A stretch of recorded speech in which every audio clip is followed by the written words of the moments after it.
আমাদের বর্তমান সমাজ ব্যবস্থায় আমাদের হাজারো যুবক যুবতী ভাই ও বোনেরা তাদের জীবনকে ধ্বংস করে ফেলছে।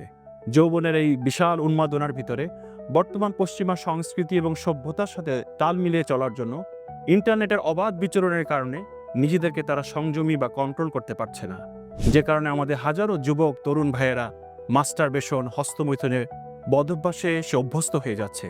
রাতের পর রাত নিদ্রাহীনতা কাটিয়ে সে বিভিন্ন মোবাইল এডিকশনে এবং পর্ন এডিকশনে সে নিজেকে ব্যস্ত করে ফেলছে, যার ফলশ্রুতিতে যৌবনের এই আল্লাহ তাআলার দেওয়া বিশেষ নিয়ামত, তার সেক্সুয়াল ডিজায়ার এবং সেক্সুয়াল যে ফাংশন, এটাকে সে নিঃশেষ করে ফেলছে। যার ফলশ্রুতিতে শারীরিকভাবে সে বিভিন্ন বিষণ্ণতা, মানসিক বিষণ্ণতা, বিভিন্ন মনস্তাত্ত্বিক সমস্যা, অ্যাংজাইটি, ডিপ্রেশন, শরীরের ওজন কমে যাওয়া, আরও বিভিন্ন সমস্যায় সে সাফারিংস হচ্ছে।